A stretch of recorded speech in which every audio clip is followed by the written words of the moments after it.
Kakek kenapa kek? Kakek kesakitan? Kakek kayak naik kuda, kita kan nggak naik kuda kek. Oh burungnya sakit, kenapa kek? Nggak tahu cu.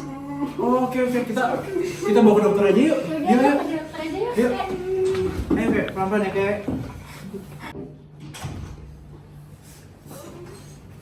Dok. Ya silakan, bapaknya bisa. Pelan-pelan kek, pelan-pelan. Baik, sebelumnya perkenalan bapak, saya dokter Hersa bisa dapat pagi hari ini. Baik, sebelumnya ini dengan bapak siapa?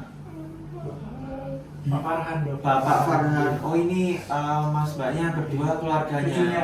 Oh cucunya. Baik, jadi gimana bapak Farhan datang ke sini dengan keluhan apa pak? Ada yang bisa saya bantu?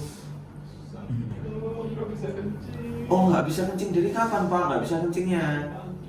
Oh udah dari tadi pagi ya?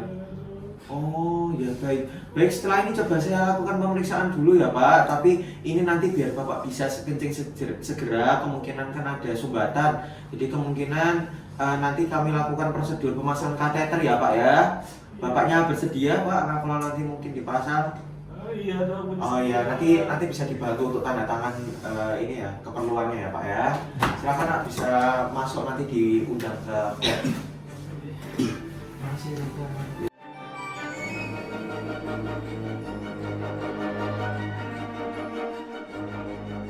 Untuk pemasangan kateter, saya akan mencuci tangan memakai saya terlebih dahulu.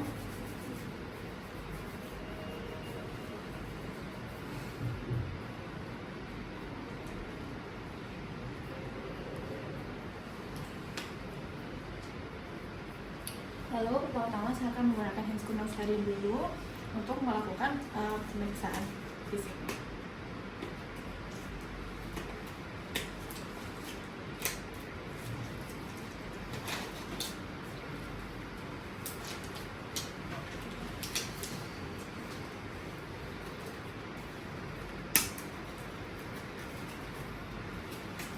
Baik, pertama saya akan melakukan palpasi bagian abdomen bawah, yaitu bagian suprapubic untuk menjadi indikasi pemasangan kateter, yaitu teraba vesika urinaria karena adanya retensi urin. Baik, teraba vesika urinaria, lalu selanjutnya saya akan melakukan inspeksi pada bagian genital untuk mencari kontraindikasi pemasangan kateter, yaitu hipospadia, epispadia, fimosis, parafimosis, bloody discharge, tumor penis, dan batu uretra. Baik, tidak dapatkan adanya kontraindikasi pemasangan kateter. Setelah itu, saya akan mengganti sarung tangan dengan sarung tangan steril.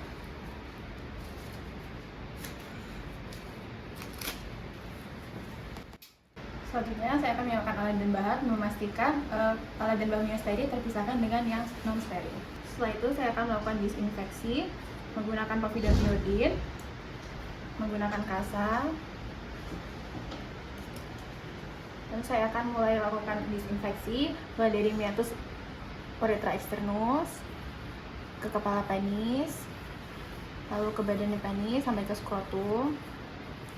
Lalu bagian yang sudah didisinfeksi saya boleh pegang, lalu saya akan angkat penisnya, lalu saya akan melakukan disinfeksi ke bagian yang belum tercapai, yaitu pada skrotum dan bagian inguinan lainnya.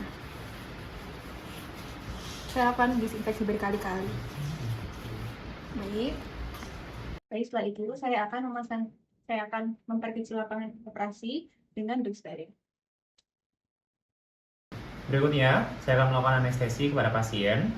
Saya akan mengambil sprat, kemudian saya akan mengambil 2 cc dari lidocaine dan juga 10 cc dari lubrikan. Saya akan menarik arah penis pasien ke arah kranial dan memasukkan anestesi ke dalam meatus uretra externus. Pak, mohon izin akan tidak nyaman.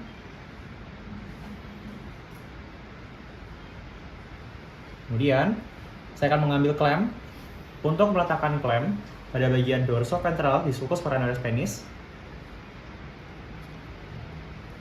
dan membiarkannya untuk bekerja selama 5-10 menit. Berikutnya, saya akan mengecek kateter yang akan saya gunakan. Pertama, di sini kita ambil untuk orang dewasa. Laki dewasa bisa menggunakan kateter dengan ukuran 16 French. Namun untuk anak kecil bisa menggunakan ukuran kateter dengan 14 French.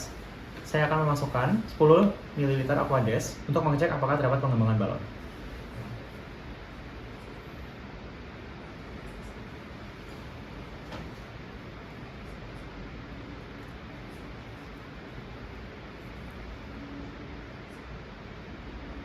Oke, terdapat pengembangan balon yang berarti kateter bisa digunakan. Baik, saya akan melepaskan klem pada penis. Kemudian saya akan mengambil kateter berukuran 16 French untuk pasien orang dewasa dengan bahan silikon. Saya akan menggunakan lubrikan yang sudah dituangkan oleh laboran saya pada ujung kateter. Oke, saya akan memegang kateternya seperti memegang pensil, dan saya akan meletakkan cawan bengkoknya pada bagian bawah untuk mengantisipasi urin akan keluar. Saya akan mengangkat penis ke arah kranial, memasukkan kateter secara perlahan dan minta izin pada pasien. Mohon izin nih Bapak, akan sedikit nyeri. Saya akan terus memasukkan secara perlahan. Apabila terasa tekanan atau tahanan, saya akan minta pasien untuk menarik nafas. Saya akan terus mendorong dan melihat apakah sekiranya ada urin yang keluar. Saya akan terus mendorong hingga pada bagian pangkal dari kateter itu sendiri. Berikutnya saya akan mengevaluasi urin yang sudah keluar. Di sini terlihat ada urin dengan volume normal yaitu 300 cc, kemudian warna kuning pucat yang berarti tidak dehidrasi, tidak terdapat adanya sedimen, benda asing ataupun pendarahan. Berikutnya saya akan mengisi kateter dengan 10 ml Aquades untuk mengembangkan balonnya.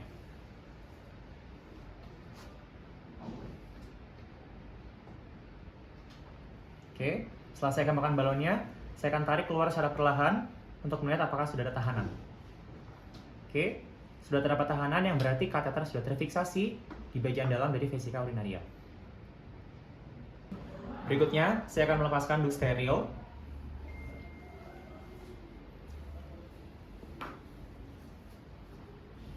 Dan saya akan memasangkan urobag pada pangkal dari duct steril.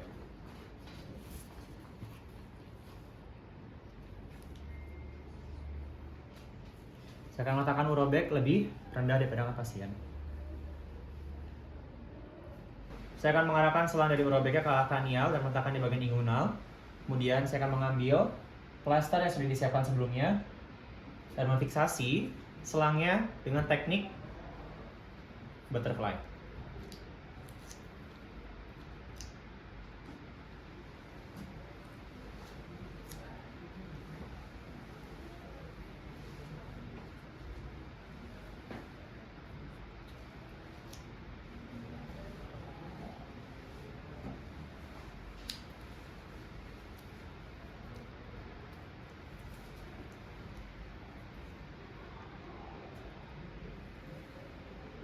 Berikutnya, saya akan melakukan colok dubur dan juga evaluasi dari refleks bulbus cavernosus untuk melihatnya.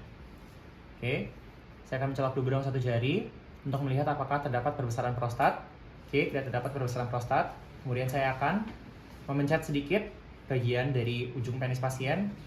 Oke, terasa adanya kontraksi, mohon maaf, dari musculus sphincter ani. Refleks bulbus cavernosus positif dan ada. Saya akan melakukan handscoon sterilnya.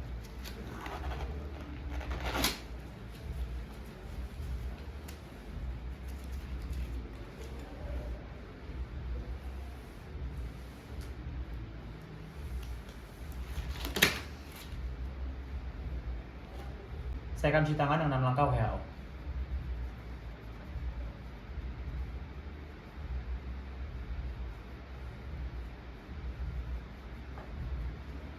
Oke Bapak, untuk pemeriksaan sudah selesai. Berikutnya mungkin akan sedikit penjelasan juga edukasi dari dokter muda. Monggo. Bapak, untuk pemasangan kateter setelah selesai, selanjutnya saya izin menjelaskan untuk perawatan kateter sendiri. Setelah ini nanti Bapak ketika dari kantongnya sudah penuh, Bapak nanti bisa dibuangnya dengan cara ditarik Pak ya. Seperti ini, cukup ditarik saja. Setelah itu urin akan keluar sendiri. Setelah itu bisa dikembalikan lagi dan selalu pastikan bahwasanya urobag berada di bawah Bapak ya Pak, posisinya. Nah, setelah itu Bapak jangan lupa untuk minum air yang cukup sebanyak 2 liter. Selanjutnya juga bila mana terjadi nanti ada demam atau infeksi atau keluhan, segera menghubungi kami lebih cepat ya. Dan juga untuk kontrol nanti kita jadwalkan 4 minggu lagi Pak ya. Baik, mungkin itu dari saya. Apakah Bapak ada pertanyaan? Baik, terima kasih. Selamat pagi Bapak.